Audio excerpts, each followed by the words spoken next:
सोहनपुर नामक गांव में एक हरिया नाम का गरीब किसान रहता था। वह बहुत ही ईमानदार और मेहनती था। वह अपने छोटे से खेत में काम करता और बहुत ही खुश रहता था। पूरे गांव में किसान की ईमानदारी का चर्चा था। उसका एक दोस्त रमेश था, जो उस गांव के सेठ के यहाँ सिक्योरिटी गार्ड का नौकरी करता था। रमेश किसान से उसके घर रोज़ मिलने आता था। एक बार सेठ ने रमेश से बोला, रमेश, मुझे अपने बगीचे में काम करने के लिए एक ईमानदार और मेहनती इंसान की ज़रूरत है। कोई ऐसा आदमी मिले तो बताना। मालिक, मेरा दोस्त है हरिया। वह अपने खेतों में काम करता है और बहुत ही मेहनती और ईमानदार है। आप बोलिए तो उसको मैं ले आऊं।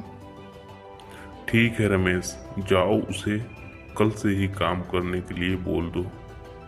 उसी ही वक्त रमेश अपने दोस्त हरिया किसान के पास पहुंच गया। और भाई हरिया, कैसे हो? क्या बताऊं रमेश भाई, केवल खेती से घर का खर्चा चलना बड़ा मुश्किल हो गया है। हरिया, क्या तुम मेरे सेठ के यहाँ बगीचे में काम करोगे?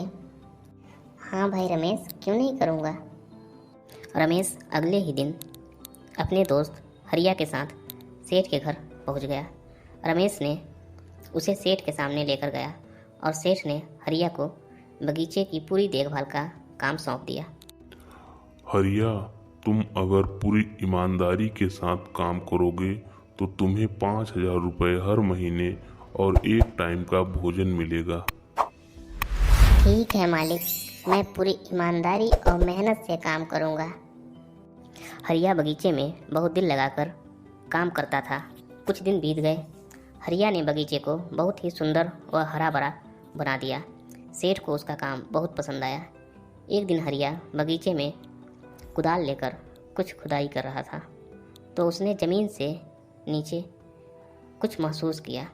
तो उसने खुदाई की तो देखा वहाँ नीचे एक बड़ी सी संदूक थी। हरिया ने वह संदूक बाहर निकाला और खोला तो क्या देखा, वह सोने और चांदी से भरी हुई थी। यह देखकर हरिया बहुत खुश हुआ और अपनी ईमानदारी दिखाते हुए सेठ के पास पहुंचा। सेठ हरिया की ईमानदारी देखकर बहुत खुश हुआ और उसके साथ वहां गया जहां हरिया ने खजाना निकाला था। सेठ ने देखा तो बोला, यह खजाना तो मेरे पुरखों का है।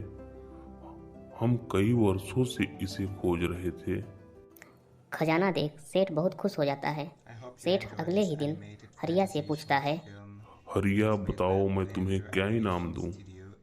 मालिक, मुझे कुछ नहीं चाहिए। मेरे पास जो भी है मैं उसी में खुश हूँ। सेठ उसकी इतनी अच्छी बात सुनकर और खुश हो गया और उसने किसान को अपना मैनेजर बनाने का फैसला किया। हरिया ने सेठ की बात मान ली और वो मैनेजर बन गया। इस कहानी से हमें सीख मिलती है, ईमानदारी और मेहनत का फल हमेशा मीठा होता है।